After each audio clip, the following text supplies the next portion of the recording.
मैं माँ से मुझे ऐसी लड़की से शादी करनी है जो मेरी बूढ़ी माँ की सेवा करे। तभी माँ की उल्टी चप्पल मेरे सर पे आकर पड़ी और माँ बोली, उल्लू के पट्टे बूढ़ी किसको बोला।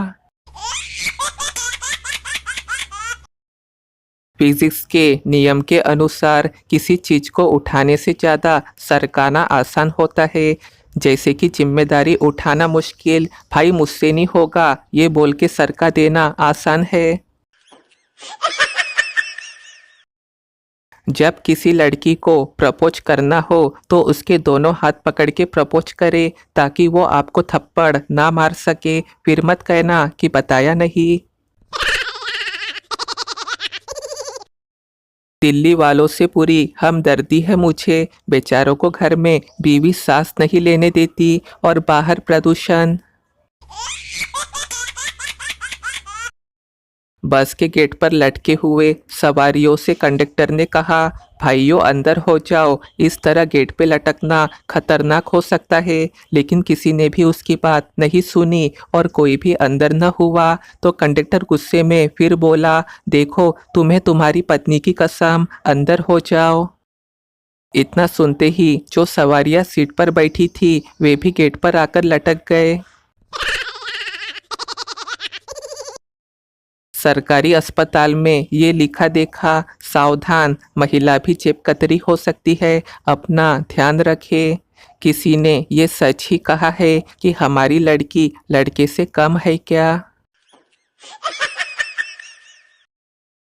शादी के बाद आधा कंबल बीवी को देना पड़ता है। ज़्यादा नखरे करो तो पूरा छीन लेती है, ये बोलकर कि मेरे पापा ने दिया है। एक चली गई तो दूसरी तैयार बैठी है। सेटिंग नहीं भाई, प्रॉब्लम की बात कर रहा हूँ।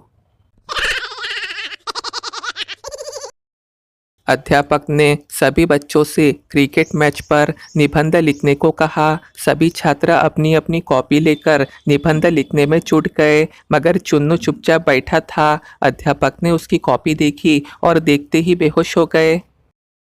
उस पर सिर्फ चुन्नू ने एक लाइन लिखी थी, बारिश की वजह से मैच स्थगित कर दिया गया है। बीवी ने भड़क कर कहा कि सुहागन की निशानी यानी मंगलसूत्र बिंदी पहनने से लोग हमें जानते हैं कि हम शादीशुदा है, लेकिन तुम क्या पहनते हो। पति ने तुनक कर कहा, हमें कुछ नहीं पहनना पड़ता, ये जो खिला खिला के हमारी तोंद निकाल दी है ना, इसी से सब समझ जाते हैं कि ये बंदा शादीशुदा है। एक बाबा किसी महफिल में गए, वहाँ सब उनका मजाक उड़ाने लगे। बाबा ने कहा, देखो हम फकीर लोग हैं, हमारा मजाक ना उड़ाए। लोग इस बात पर खूब हंसे। अचानक उन सब लोगों को दिखना बंद हो गया। वे अंधे हो गए। वो सब बाबा के कदमों में गिर गए, बोले, बाबा जी हमें माफ़ कर दो। बाबा जी ने जूता उतारा और सबको एक एक करके मारा और बोले, नालायकों लाइट चली गई है, कोई जनरेटर चालू करो, मुझे भी नहीं दिखाई दे रहा है।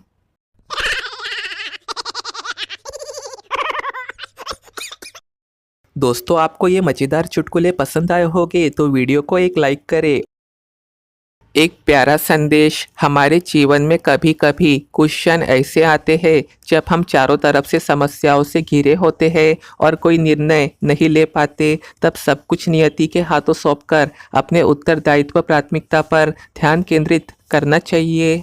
अतः यश अपयश हार जीत जीवन मृत्यु का अंतिम निर्णय ईश्वर करता है। हमें उस पर विश्वास करके उसके निर्णय का सम्मान करना चाहिए।